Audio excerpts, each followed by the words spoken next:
그러니까 하나님의 섭리를 봤을 적에 너무나도 감사한 거예요. 어찌 이런 일이 있을 수 있을까? 또 감격하고 또 감격. 그래서 정말 내가 주를 위해서 무엇을 할까? 복음의 열정이 맞추고. 그래서 사도 바울은 너희가 나를 본받아라. 내 초췌한 모습을 본받는 것이 아니라 내가 복음을 사랑하고 이 복음을 전하는 이 내 열정만큼은 내 이 속사람이 이 신령한 세계를 바라보고 나가는 이 소망, 나의 이 소망만큼 너희가 본받아야 된다. 그리고 담대하게 살아가야 돼. 자신을 비난하는 사람들에게 사도 바울은 당당하게 얘기할 수 있었던 게 뭔가? 바로 이것이 있기 때문에 그렇다. 이 세계를 바라보니까. 그래서 6장 4절부터 5절은 그리스도 예수의 부활을 본받아 여러 반자가 됩니다. 그러므로 우리가 그의 죽으심과 학과의 세계를 받음으로 그와 함께 장사되었나니 이는 아버지의 영광으로 말미암아 그리스도를 죽은 자 가운데 살리신 것 같이 우리도 또한 새 생명 가운데 행하게 하려 함이니라. 만일 우리가 그의 죽으심을 본받아 여러 반자가 되었으면 또한 그의 부활을 본받아 연합한 자가 되리라. 그래서 예수의 죽으심과 함께 장사되어 버렸어요. 우리의 겉사람 저주받은 몸은 예수와 함께 장사되어 버리고 말았다. 이제는 누구 앞에서 그 당당한 거예요?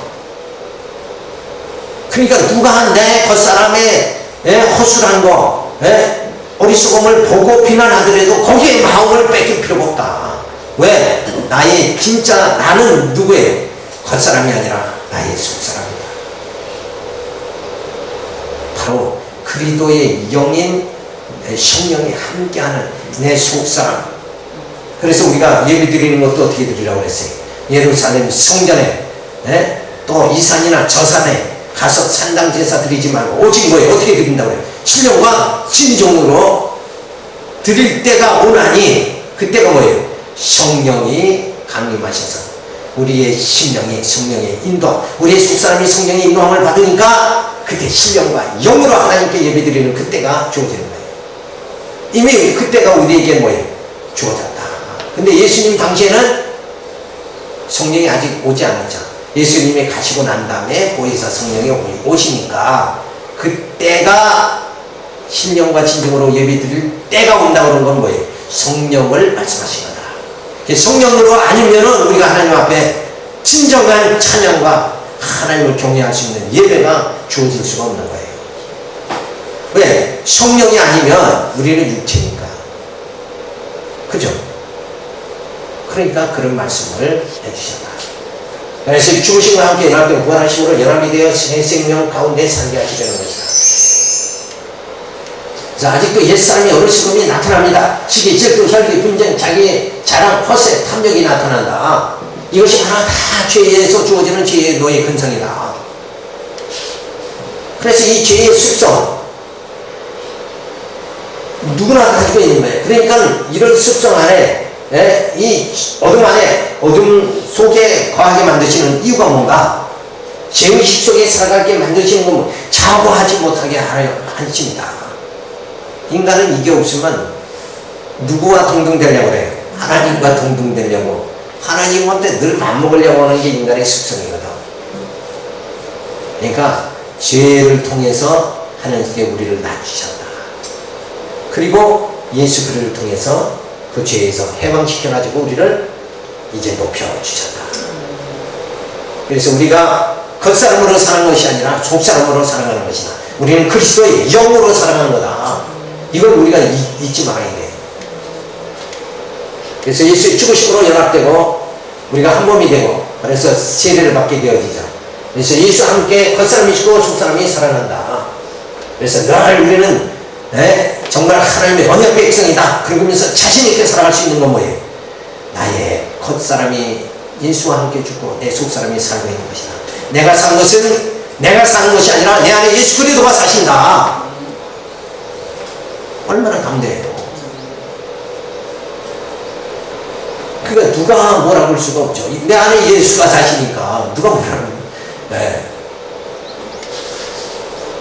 그래서 예수님의 살아심으로 연합되고 한 몸이 됨으로 인해서 우리가 부활함을 받게 되어지고 예수와 함께 새 생명으로 살아남으로 온전케 되어지는 날이 주어집니다. 자, 그래서 이제 초림의 예수를 통해서 또 재림의 예수를 통해서 우리는 온전한 몸이 이루어지는 그날이 주어진다. 그래서 아직은 미완성이에요. 근데 사람들은 자기가 뭔가 된 줄 알고 산다. 여기서 벗어나요. 그건 착각이다. 이건 미완성이에요. 우리는 어디까지는 미완성이다. 지금은 과정적이지 궁극적인 게 아니다. 아직 어린 아이가 자꾸 자라나는데 내 키는 이제 더 이상 안 자라납니다. 그리고 부모를 원망한다 그러면 그게 되는 말이에요. 자라나는 거예요. 자라나. 그죠? 그러니까 이 땅에서 우리가 실수를 하더라도 그거에 연연하지 말고 이런 미완성인 나를 하나님께서 지금 만들어 가신다는데 감격하고 살아가야 돼요. 그래서 6장에 보면 저에 대해 한 번의 중심으로 하나님께 대해서 산 자가 되었다. 우리가 알고 우리 옛사람 예수와 함께 십자가에 못 박는 것은 저의 몸이 멸하여 다시는 우리가 저에게 종로를 하지 아니하려 함이니 이는 죽은 자가 죄에서 벗어나 의롭다심을 얻었습니다. 만약 우리가 그리스도와 함께 죽으면 또한 그와 함께 살 줄을 믿느니 이는 그리스도께서 죽은 자 가운데서 사셨음에 다시 죽지 아니하시고 사명이 다시 그를 주장하지 못할 줄을 아미로다. 그의 죽으심은 죄에 대하여 단번에 죽으시며 그의 살으심은 하나님께 대하여 살으심이니 이와 같이 너희가 너희 자신을 죄에 대하여는 죽은 자요 그리스도 예수 안에 하나님에 대해서는 산 자로 여길지니라. 여길지어다. 찌어다는 뭐예요? 미래 완료 명령형이에요. 된다 하고 명령해 주세요. 미래, 지금은 현재는 아니죠. 근데 그 정한 때가 되어지면 완성이 되어지는 거예요. 그러니까 우리가 지금은 미완성이지만 이제 그리스도의 영광의 날, 신령한 몸, 부활의 몸으로 그날에는 완성이 이루어진다. 그러니까 우리가 이렇게 하나님에 대해서는 산자가 되어진 거예요. 산자다. 산 자에게는 뭐예요? 죽음이라는 게 없는 거예요. 산자는 죽음과는 관계가 없는 거예요. 그러니까 죄와는 관계가 없다. 우리는 하나님 안에서 사는 거예요. 산자다. 이런 분명한 선언이 주어졌습니다. 그래서 제 몸을 멸하시는 제 종로를 벗어나고 의롭게 하여 사망이 주장치 못하게 하려 하는 것이다. 그래서 죄에 대해 단번에 죽으심을 하나님께 대해 살으심을 그리스도 안에서 하나님께 산자로 살게 하십니다. 그래서 나는 하나님 안에서 산자다. 그러니까 죄와는 상관없다. 어둠과는 관계없다. 나는 빛 가운데 지금 있다. 그러면서 그 하나님을 경외하고 찬양하면서 살아가는 이런 모습이 주어져야 됩니다. 그래서 성경은 이렇게 얼마나 우리에게 소망이 있는 말씀이고 힘 있는 말씀이 주어지는데 우리는 여전히 그냥 뭐 이렇게 눈을 지그시 깔고 그냥 어두운데 지구멍만 찾는 게 그럴 필요가 없어요. 하나님이 나를 인정해 주셨다. 하나님은 내 편이시다. 그건 당당한 거 아니에요. 이제는 뭘 해야 되는가? 자꾸 피할 생각하지 말고 주를 위해서 이 생명 다 바쳐야 되겠다. 이러면서 살 수 있는 그 힘이 우리에게 주어진 거예요. 그래서 아직도 옛사람의 어르신이 나타납니다. 시기, 질투, 또 이렇게 분쟁, 뭐 이런 모습이 죄의 습성이 나타나죠. 그래서 염려, 근심, 불안 속에 살 수밖에 없다. 그래서 옛사람을 십자가에 못 박아 버림으로 인해서 제 몸은 멸하고 그래서 근본 죄악을 해결해 주셔서 죄에 대해서 죽고 하나님에 대해서 살게 해 주셨다. 이제는 죄와 상관이 없는 거예요. 오직 내가 산 것은 뭐예요? 내 안에 예수 그리스도가 사신 거니까 그 아버지의 뜻대로 살아가는 거예요. 그 하나님께 영광 돌리면서 살아가는 삶만 내게 주어져 있다. 그러니까 완전히 기독교는 뭐예요? 회피하는 종교가 아니라 전진하는 종교다. 불교는 자꾸 산속으로 들어가죠. 기독교는 현장에서 현실 속에서 그리스도의 사랑, 하나님의 사랑을 정리하는 것이다. 완전히 다른 거예요.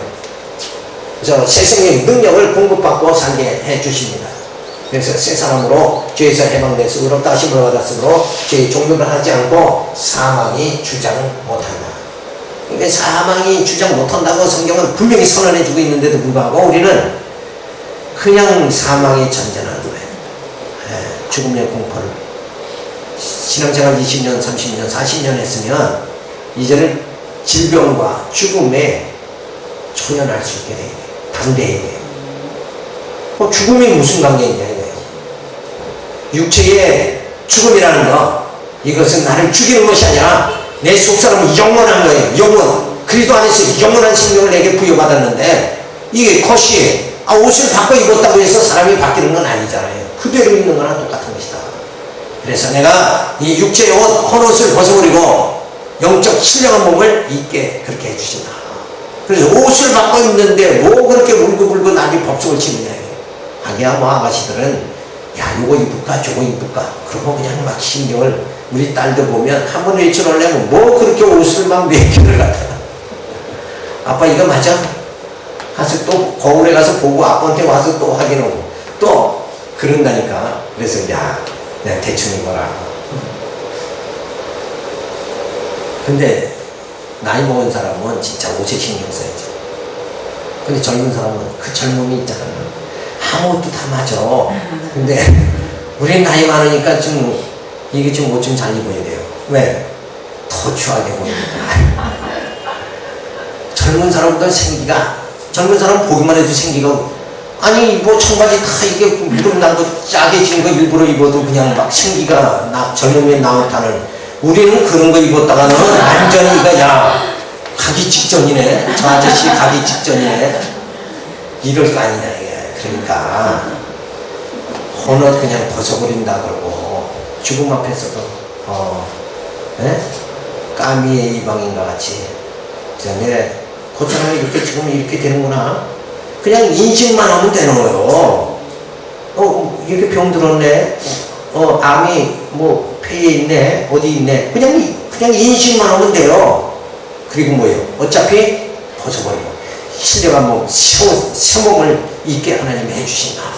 그러니까 진리가 확실하면 죽음의 공포에서도 승리하는 겁니다. 질병의 고통에서 승리하는 게 그게 신앙 아니냐 이거예요. 예수 믿으면서 그걸 벗어나고 겨우 한다는 말이 병원 신방 가서 무슨 죄를 졌길래 이렇게 병드셨어요.